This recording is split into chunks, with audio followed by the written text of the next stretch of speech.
माँ का कर्ज। एक बार बेटे और माँ में बहस शुरू हो गई। बेटे ने माँ को कहा, माँ तू हमेशा यही कहती रहती है कि माँ का कर्जा कभी नहीं उतर सकता। अब मैं तंग आ गया हूँ ये सब सुनकर। आज मैं तेरे अगले पिछले सब कर्ज चुका दूंगा। बता कितना कर्जा है तेरा, तुझे क्या चाहिए? रुपया, सोना, चांदी, जेवर? बता माँ, ऐसा क्या दूं जिससे तेरा कर्जा उतर जाए? माँ ने बेटे को बड़े आराम से कहा, बेटा ये रुपए पैसे सोने चांदी से तो मेरा कर्जा नहीं उतरेगा। अगर तुझे मेरा कर्ज उतारना है तो एक काम कर, आज रात तू मेरे पास मेरे कमरे में सो जा। अगर तू एक रात के लिए मेरे पास सो जाएगा तो मैं समझूंगी कि तूने मेरा कर्ज उतार दिया। बेटे ने सोचा कि सिर्फ एक रात की ही तो बात है, सो जाता हूँ माँ के पास। जैसा तय हुआ था उस दिन बेटा माँ के कमरे में ही सो गया। जैसे ही बेटे को नींद आनी शुरू हुई, माँ ने बेटे को जगा दिया और कहा, बेटा प्यास लगी है, एक गिलास पानी पिला दे। बेटे ने कहा, ठीक है माँ, अभी लाता हूँ। माँ ने थोड़ा पानी पिया और बाकी पानी बेड पर फेंक दिया जहाँ बेटा सोया था। बेटे ने कहा, अरे माँ ये क्या किया तुमने, तो मेरी जगह सारी गीली कर दी, अब मैं कैसे सोऊंगा? माँ ने कहा, बेटा गलती हो गई, कोई बात नहीं, सो जा, अभी सूख जाएगा, बस एक रात ही तो सोना है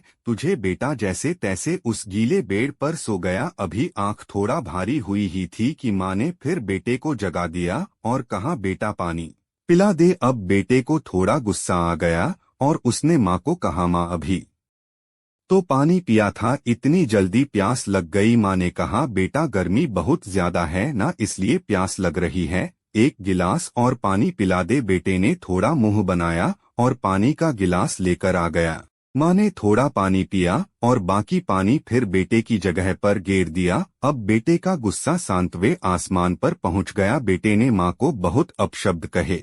बेटे ने कहा, माँ तू पागल हो गई है क्या, तूने मेरी जगह पर पानी गिरा दिया, बार बार मेरा बिस्तर क्यों गीला कर दिया? इस बार बेटे ने दर्जनों बातें सुना दी अपनी माँ को, लेकिन माँ कुछ ना बोली। माँ ने धीमी आवाज में कहा, बूढ़ी हो गई हूँ ना बेटा, गलती से गिर गया, कोई बात नहीं, एक रात की बात है, तू सो जा, अभी थोड़ी देर में सूख जाएगा।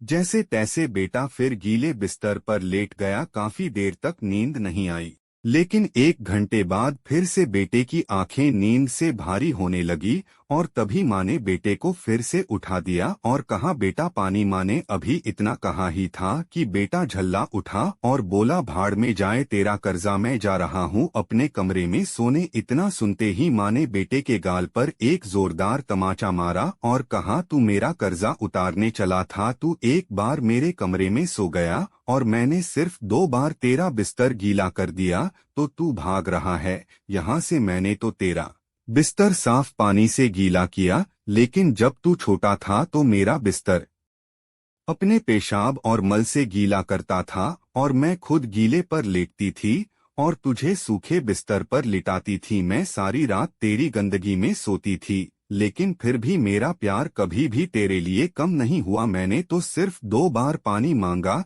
तो तुझे इतना गुस्सा आ गया, पर जब तू छोटा था तो रात में कभी पानी तो कभी दूध मांगता था और मैं हर बार मुस्कुराकर अपने हाथों से तुझे पिलाती थी। जब तू रात को बीमार होता था तो पूरी रात तुझे अपने सीने से लगाकर आंगन में घूमती थी ताकि तू सो जाए। और आज तू निकला है माँ का कर्ज चुकाने। बेटा एक जन तो क्या माँ का कर्ज तू 7 जन्मों में भी नहीं उतार सकता? बिल्कुल सही है, वाकई में माँ का कर्ज कोई नहीं उतार सकता और माँ बाप के महत्व का तो तभी आभास होता है जब कोई खुद माँ बाप बनता है।